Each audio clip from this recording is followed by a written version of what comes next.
All right, so between my Amex Platinum and my Amex Gold, I spend about $1,000 combined every year just on the annual fees from my American Express credit cards. And that's not even to include any of the transaction volume that I bring in, swiping my card, actually using my Amex cards on a daily basis. So I thought it'd be interesting to put together a little video as a consumer of Amex products to better understand their business model, the way they generate revenue, and the implications it has on me as a consumer of Amex products, how they make money. So as of today, Amex has a total market cap of over $100 billion, making it the 66th largest company in the US by market capitalization. Now, that actually doesn't come anywhere close to Amex's biggest competitors in the space, which are MasterCard and Visa, respectively ranked at number 19 and number 9 in total market cap. So to make it easy to understand, I'm going to break up Amex's revenue streams into two key categories. The first one is going to be merchant revenue, so that's the fees they place on merchants and businesses for taking Amex as a payment method. The second one is going to be consumers like you and me that have an Amex card and use it to purchase goods and services. So the first one I'm going to get into is Amex's merchant revenue. And what I would say is that this is what sets it apart from the other credit cards in terms of their business model, and that they're targeting more premium users and marketing it as more of a premium product than Visa or MasterCard. This is fairly clear through the fact that merchant revenue is even one of their income streams, because for Visa and MasterCard, that's not even part of their strategy. As a premium product, Amex charges a higher merchant fee than its competitors. So you might be familiar with this as an Amex card holder when times that you're at a store or a restaurant and they don't take Amex, and that's simply because the restaurant or the institution isn't willing to pay that higher fee that Amex places on its merchants. Now the flip side of that is that Amex makes much more money than Visa or MasterCard by having a merchant use its services. Now the idea here for Amex is that they have a premium customer as well as a premium product that merchants would want to take American Express as a payment method, because these customers are going to want to spend, and these customers are going to spend more than a Visa or MasterCard customer would with one of their products. I think this premium subscription model is fairly evident through the marketing that Amex does. You can see it in airports or on TV or anywhere, where any ad for American Express is going to make it seem like having an Amex card is just being in an elite upper echelon of society, and having this card will change your life and all this stuff. And so they definitely market it for what their business model is intended to do. Whether or not that actually works, that's another question. So something to note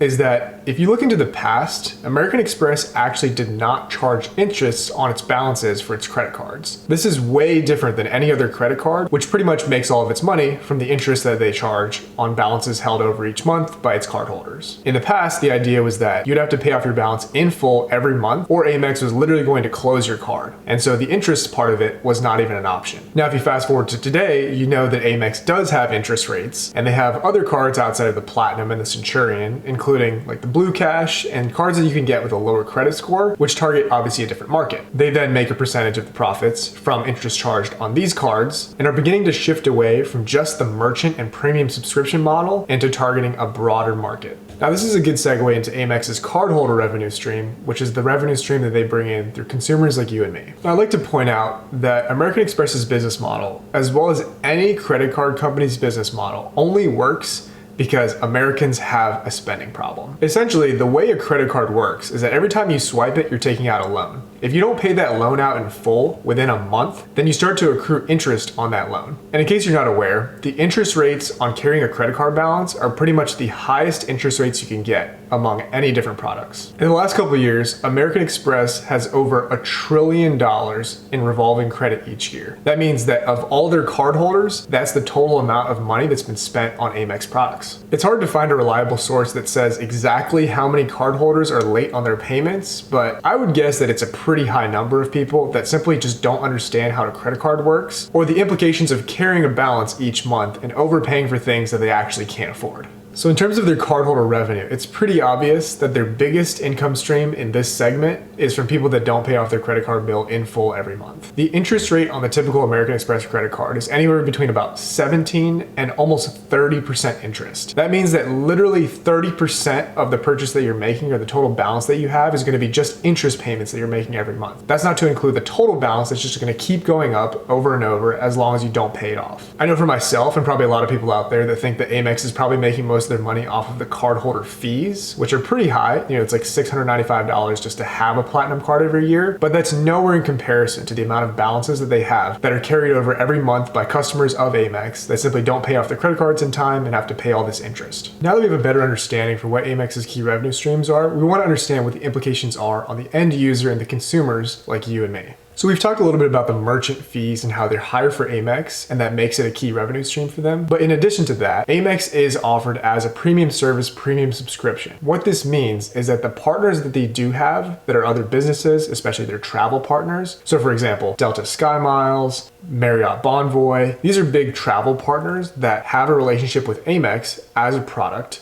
so that they're giving you a significant discount or different added benefits for being a partner with Amex. So for example, with the Amex Platinum card, you get access to Delta lounges that no other credit card offers, besides actual Delta credit cards. Now, it should be fairly obvious that carrying a monthly balance on your credit card, whether it's Amex or anything else, is just not a good idea, because this is, again, one of their key revenue streams and the way they make money off of most of their consumers. In better understanding Amex's business model, it seems fairly clear that they're shifting a little bit away from the premium service model and moving towards capturing more of the consumer market. This is also supported by the fact that Amex is beginning to reduce its merchant fees, making it more accessible to different merchants that can now accept American Express as a payment method. You'll also see that in tons of marketing and ads that American Express offers way more and way better sign-up offers than many of the other big credit cards offered by Visa or MasterCard. I think this is, again, another way for Amex to try and incentivize more users that are outside of its current target market to get an Amex card and then spend on their platform.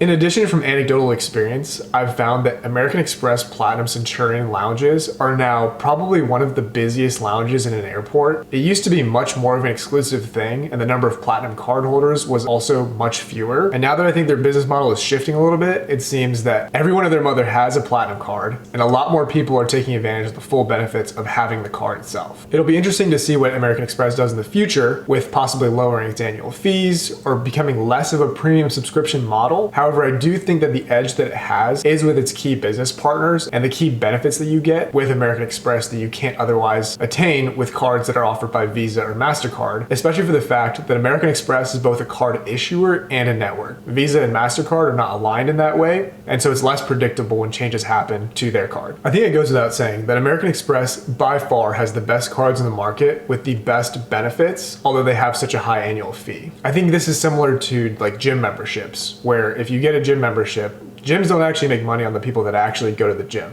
They make money on the people that never show up and have a membership that keep paying for it. So sure, if you're a person that's never gonna travel or never gonna eat out, then you're not gonna be able to maximize the benefits out of having, for example, an Amex Gold or an Amex Platinum. That being said, if you are willing and able to put in the effort to maximize those benefits for having that card, then it makes plenty of sense to have an Amex card and not be contributing more than you have to American Express's already large income streams. So once again, I do think Amex's business model is going to have to transition as they begin to lower their merchant fees and they capture a different part of the market that they weren't in the past, simply because if they lose their edge of being a premium product and having those premium customers, there's not going to be the same incentive for businesses to pay that extra merchant fee to have Amex as an offered payment method. All right, so I hope you guys enjoyed this little video and better understand where some of the revenue streams for American Express come from, as well as an end user and consumer, the implications of these revenue streams on you and what it can mean in the future. As always, thank you guys for watching, and I'll see you all in the next one.